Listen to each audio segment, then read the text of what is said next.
पुन्हा एकदा आपण गणेशकडे जाऊया. गणेश, माझा आवाज पोहोचतोय? हो अश्विन, हो पोचतोय. गणेश, मगाशी जसं तू सांगत होतास की अनेक क्षेत्रातली दिग्गज व्यक्तिमत्व तर आहेतच, मात्र जनसामान्य देखील मोठ्या संख्येने आलेत आणि मला असं वाटतं की त्यांच्यातला जो साधेपणा होता किंवा समाजाविषयीची त्यांची जी तळमळ होती आणि या सगळ्या गोष्टी आहेत, मला वाटतं हा पैलू सगळ्या जनसामान्यांना त्यांचा खूप भावलेला आहे. गणेश, निश्चित अश्विन, जसं आपण पाहिलं की जनसामान्यांपैकी टाटा समूह कसा बसला होता, तर आपण आता टाटा स्कायवर आपलं चॅनल दिसतंय ते टाटानं स्काय नेटवर्क सोबत इथं आणलं. सोशल रिफॉर्म बद्दल बोललं गेलं तर कॅन्सर यावरती त्यांनी ज्या वेळेस पाहिलं की देशामध्ये अशी रुग्णालय नाहीये जिथं कॅन्सरवर उपचार होऊ शकतो किंवा डायलिसिस सेंटर, असे अनेक गोष्टी. मुंबईच्या परळीतला टाटा कॅन्सरचा उल्लेख जर केला आपण, त्याचबरोबर जर आपण इथं खारघर मधील टाटा च्या कॅन्सर रुग्णालयाचा आपण उल्लेख केला, तर जिथं लोकांची गरज होती, लोकांना अडचणी येत होत्या, तिथं टाटा समूह उभा राहिला. जसं मी म्हणालो की फक्त लोकच नाही तर प्राण्यांपासून गोरगरिबांपर्यंत सगळ्यांसाठी रतन टाटांनी विचार केला. ज्या वेळेला त्यांच्या समोर एक काही समस्या आणली गेली किंवा त्यांनी स्वतः पाहिली, तर त्या समस्याचं निवारण कसं करायचं यावरती ते स्वतःहून लक्ष द्यायचे. आणि म्हणूनच हा आदर आहे. त्यांनी फक्त पैसे कमवण्यापर्यंत आपलं जीवन किंवा आपला उद्योग ठेवला असता तर हा आदर आज नसता. पण त्यांनी पैशांच्या पलीकडे जाऊन पैसे खूप कमवले, पण फिलॉन्थ्रॉपी एवढी केली, सोशल कॉजेस एवढे केले, त्यांच्या चॅरिटीचं काम एवढं होतं. त्यांनी अनेक कंपनीज मधनं सीएसआर ज्याला आपण फंड म्हणतो, ते सीएसआर फंडच्या माध्यमातून लोकांना मदत केली, एनजीओला मदत केली. आणि याबद्दल अनेकांना माहिती नाहीये. टाटा कॅन्सर हॉस्पिटल बद्दल माहिती आहे, कारण तिथं लोक उपचार करताना जगातलं आता सर्वात चांगलं किंवा one of the best cancer hospital झालेलं आहे म्हणून माहिती आहे. पण असे अनेक एनजीओज आहेत जे महिलांसाठी, अनाथ मुलांसाठी, ओल्ड एज लोकांसाठी काम करतात आणि यांच्याकडून त्यांना मदत जाते सीएसआर फंडच्या माध्यमातून. म्हणून जसं आपण म्हणतो की नेकी करोड दर्या में डाल, एक आपण म्हण आहे हिंदीमध्ये, तसंच रतन टाटा यांचं होतं की आपण काम जे करतोय त्याबद्दल गाजावाजा न करता लोकांपर्यंत ते काम गेलं पाहिजे, त्याचा फायदा लोकांना झाला पाहिजे. आणि यासाठी टाटा समूह हा नेहमीच अग्रेसर राहिलेला आहे. नेहमीच पुढे येऊन त्यांनी लोकांसाठी, सोशल कॉजसाठी कामं केलेली आहेत. आणि यामुळं म्हणजे अनेक लोक आहेत जे सीएसआर फंडचा खोटा आणि चुकीचा वापर करतात, पण टाटा समूहाने ते कधीच नाही केलं. जसा आज राज ठाकरेने देखील उल्लेख केला की नाशिकला सत्ता असताना तिथं एक बोटॅनिकल पार्क द्यायचा होता, चिल्ड्रन पार्क बनवायचं होतं ट्रॅफिकचं. टाटांना संपर्क केला, त्यांनी ते पार्क बांधून दिलं, ते सीएसआर फंड मध्ये बांधून दिलं. म्हणून लोकांना, जनतेला काय हवंय, जनतेला काय देणं गरजेचं आहे आणि आपली बांधिलकी काय आहे ही रतन टाटा यांना खूप चांगली माहिती होती. मी एक छोटा किस्सा सांगतो, कारण मी क्राईम रिपोर्टिंग अनेक वर्षांपासून करतोय अश्विन. मला माहिती आहे की रतन टाटा यांना एक थ्रेट परसेप्शन आलं होतं आणि रतन टाटांना त्यावेळेला सेक्युरिटी घेण्यासाठी त्यांना आग्रह केला गेला होता पोलिसांकडनं. पण रतन टाटांचं राहणं, जसं आपण म्हणतो, इतकं साधं होतं की त्यांचं म्हणणं आहे की मला पोलिसांवर विश्वास आहे की सेक्युरिटी माझ्या घरी जरी नसली तरीही माझा कोण बालही बाका करू शकत नाही. त्यांनी ती सेक्युरिटी नाकारली. पण समूहच्या काही मोठ्या अधिकाऱ्यांच्या दबावानंतर त्यांनी काही दिवसांसाठी ती सेक्युरिटी वापरली होती.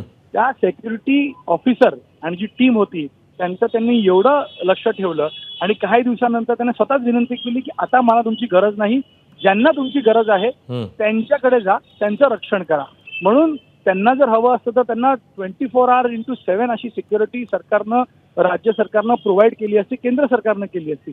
पण त्यांनी कधीही नाही केलं. फक्त एक ड्रायव्हर आणि गाडी, आणि ते ज्या प्रकारे राहायचे, त्यांना स्वतःच्यासाठी जे गरजेचं आहे तितकंच ते घ्यायचे. गरजेच्या पलीकडे जाऊन त्यांनी कधीच कोणती गोष्ट केली नाही आणि इतरांच्या गरजा पूर्ण करण्यासाठी त्यांनी संबंध जीवन प्रयत्न केला.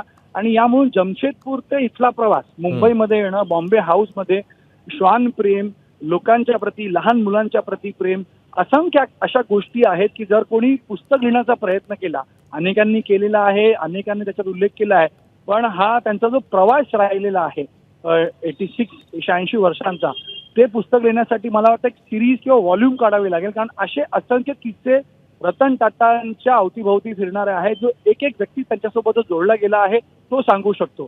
आणि म्हणून हा व्यक्ती इतका महान होता आणि यासाठी आज संपूर्ण राज्य देश हळहळत आहे.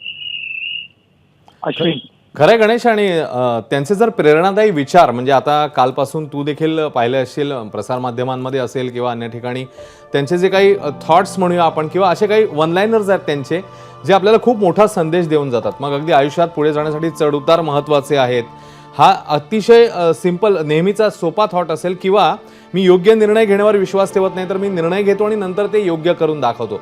मला असं वाटतं की आपल्या आयुष्याकडे बघण्याचा दृष्टिकोन आणि त्याप्रमाणे आपण जी वाटचाल करायची असते तो जो पाया असतो एक व्यक्तिमत्वाचा तर ती देखील बाब अत्यंत महत्त्वाची आहे त्यांच्या व्यक्तिमत्वात. त्याचं मुख्य कारण अश्विन आहे की खूप पॉझिटिव्हिटी त्यांच्यामध्ये होती, खरंय. एक पॉझिटिव्ह व्यक्तिमत्व होतं. आणि या रेसमध्ये आपण म्हणतो लाईफ इज अ रेस, त्यांनी कधीच कोणासोबत रेस नाही केली. त्यांनी स्वतःचे जे आपण टार्गेट म्हणा किंवा जे त्यांचे स्वप्न होते ते पूर्ण करण्याचा प्रयत्न केला. स्वतःच्या स्वप्नांसोबत त्यांनी लोकांचे स्वप्न पूर्ण करण्याचाही ध्येय केला होता किंवा त्याचा ध्यास होता.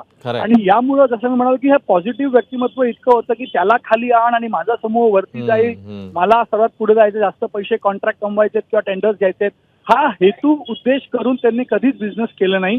आणि त्यांनी समूहामधील त्यांचे जे सगळे वरिष्ठ अधिकारी जे त्यांचे टीम होती त्यांनाही हाच उद्देश दिला होता की आपल्याला पैसे किंवा आपलं बिझनेस वर आणायचं पण कोणाला खाली पाडून नाही. आणि यामुळंच ते जसं तू म्हणालास की मी निर्णय घेतो नंतर त्याला योग्य करून दाखवतो, ही त्यांची पॉझिटिव्हिटी सांगते की मला जे करायचं आहे त्यामध्ये निगेटिव्हिटी नको आणि मी जे करणार आहे ते स्वतःसाठी नाही तर माझ्या पूर्ण समूहासाठी, समूहाच्या माध्यमातून देशासाठी करायचे. हा विचार त्यांचा वारंवार होता. आणि म्हणून म्हणालो की ज्या प्रकारे अनेक गोष्टी त्यांनी केल्या त्या म्हणजे मला वाटतं लोकांमध्ये देखील काही 30-40% जी त्यांनी फिलॉसॉफी म्हणजे सोशल कॉज आणि चॅरिटी केली असेल, अनेक गोष्टी तर लोकांना माहितीही नसतील. आणि इतकं साधेपणा त्यांच्याकडे होता. एक व्यक्ती मला आज भेटला तो त्यांच्यासोबत अनेक वर्षांपासून होता. त्यांचा श्वान प्रेम या दोघांना त्या एका सर्वसामान्य मराठी मुलाला त्यांनी रतन टाटाला कनेक्ट झाला होता तो. त्याचं असं म्हणणं होतं की एकदा त्याने कॅटरपिलरचा एक शूज घातले होते. ते शूज पाहून रतन टाटा त्याला म्हणाले चांगले शूज आहेत आणि खूप महागही असतील, सांभाळून आणि जपून त्याला वापर. म्हणजे त्या व्यक्तीला पैशांची किंमत होती आणि कशा प्रकारे एक सर्वसामान्य नागरिक चांगल्या गोष्टी करतोय याचा त्यांना खूप अभिमान आणि खूप आनंद असायचा. म्हणून इतर व्यक्ती काही चांगलं करतोय किंवा आपल्यासोबत काही व्यक्ती जोडले गेले चांगलं करतात त्याच्यात त्यांना आनंद असायचा. अनेक व्यक्ती फक्त स्वतःसाठी विचार करतात पण अनेक व्यक्ती असे आहेत ज्यात रतन टाटाही आहेत जे स्वतःसाठी विचार न करता इतरांचं आपल्या प्रयत्नांना कसं भलं होऊ शकतं हा त्यांचा प्रामुख्याने प्रयत्न असतो. आणि म्हणूनच टाटा समूह संदर्भातला जो आदर आहे तो काल होता, आज आहे आणि उद्याही राहील. आणि मला वाटतं की रतन टाटा नंतर देखील हा समूह अशाच प्रकारे देशाची प्रगती तर करेलच पण देशाच्या प्रगतीमध्ये स्वतःच लोभ म्हणा किंवा स्वतःसाठी काही जास्त विचार न करता समूहाला पुढे न्यायचं, देशाला पुढे न्यायचं हाच ध्यास असेल. अश्विन, खरं गणेश तू आपल्या सोबतच राहा. काही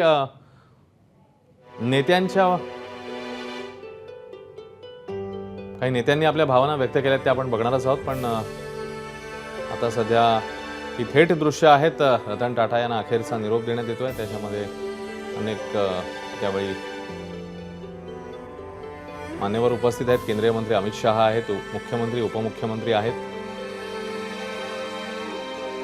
एक प्रार्थना विधी पार पडतोय आणि आता पोलिसांकडूनही रतन टाटा यांना मानवंदना दिली जाईल आणि मग त्यांच्या पार्थिवावर अंत्यसंस्कार केले जातील.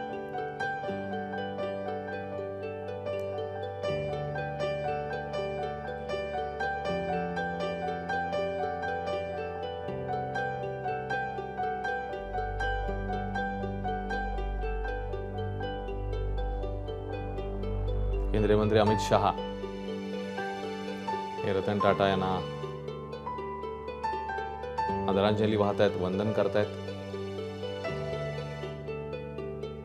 त्यासोबतच मुख्यमंत्री उपमुख्यमंत्री हे देखील तिकडे उपस्थित आहेत आणि रतन टाटा यांना आदरांजली वाहतायत.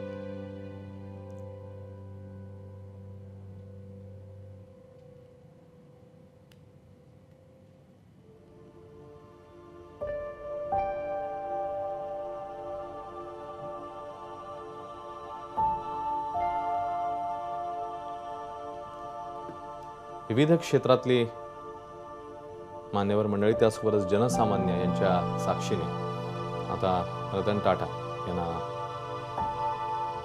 निरोप देण्यात येईल. राज्य तसंच केंद्रीय मंत्रिमंडळातले वरिष्ठ मंत्री देखील रतन टाटा यांना नमन करण्यासाठी पोहोचलेले आहेत.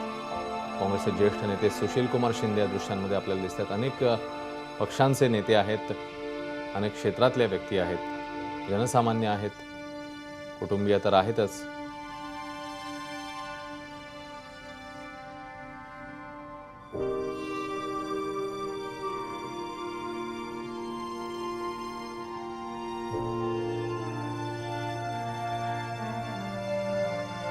राज्यातले तसंच केंद्रामधले देखील,